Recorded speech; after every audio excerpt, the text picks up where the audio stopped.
we are going to go over how to clean up your digital footprint before you head out of high school. Now, you may not think it's extremely important now, but going through these steps in the near future can save you a lot of time and headache years down the road. Remember, when we're talking about your digital footprint, we're talking about anything that is out there on the internet about you. Basically, if you were to Google yourself, what's going to pop up? I'm sure that you've had social media at this point for at least a couple years, if not over half of your lifetime. With that being said, there's a lot to look through. Do you really want college admissions counselors being able to see you at your best friend's 12th birthday party? Probably not.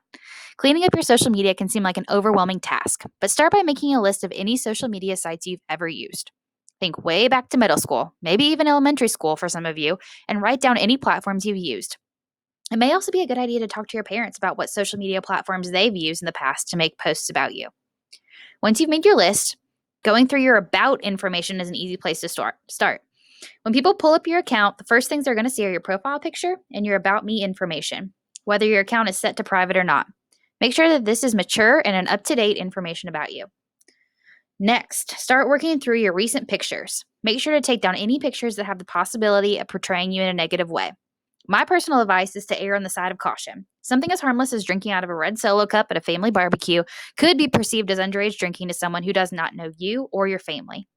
Captions for your pictures should also be reviewed to make sure you don't use any vulgar language or even maybe edit some grammar mistakes you made in 6th grade, but now you know better. Go through all of the pictures you've posted until you reach the very first picture you ever posted. After you go through your pictures, start going through the posts if you've ever used platforms like Twitter or Facebook. Now may also be a good time to delete some of the posts that aren't necessarily inappropriate, but also aren't super sentimental to you. Do you really need to look back and remember that you checked in at Burger King 5 years ago? Probably not. Go ahead and delete it.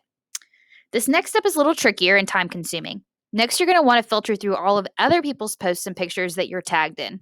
Untag yourself out of less flattering pictures and posts, and contact people who posted if there are any inappropriate photos or posts, and ask them to take them down. Even if you're no longer tagged in photos or posts, it doesn't really mean that those photos or posts can't resurface later in life. Once you've gone through your photos and posts and cleaned everything up, it's a good idea to let things settle for a bit and re-Google yourself. This way you can be sure to catch anything you may have missed in your initial search. This is now a good time to also flood your digital footprint with positive images, posts, and content about you. Some ideas could include creating a website or a blog where you can show off some of the work you're proud of or showcase some of the things you're passionate about or hobbies you enjoy. Post comments to sites you think will reflect positively on your image. When someone Googles your name, this is an easy way to have reputable websites associated with your name. If you're finding it hard to find places to ask questions and make comments on websites, interacting with schools, companies, and respected sources on social media can also flood your digital footprint with positive data. This is a super easy way to do it on Twitter and Facebook. Those are probably the two easiest ways to do it. So what happens when you aren't able to get rid of some of the content in your digital footprint that you aren't necessarily proud of? Well, we're going to try and bury it. This means that we're going to flood our digital footprint with so much positive content that you would have to dig deep to find any negative content.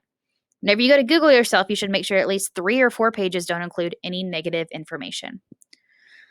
One of the easiest things you can do to monitor your digital footprint is to update your privacy settings. Even if you enjoy having your account set to public, maybe consider changing them to private the months surrounding your college or job applications, especially if you haven't had time to flood them with positive posts or had time to dive deep and make sure there isn't anything inappropriate hiding out in your accounts. Once you've spent the time going through and making sure that your digital footprint isn't going to misrepresent you, you want to make sure that you're notified of anything new that pops up on the internet.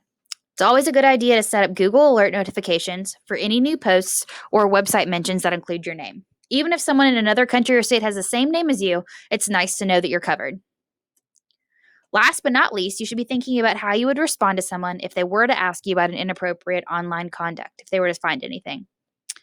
Adults are usually very understanding, and if you already have an idea of specific posts they may ask you about, it may be easier to explain the situation to them if you've already thought through an explanation.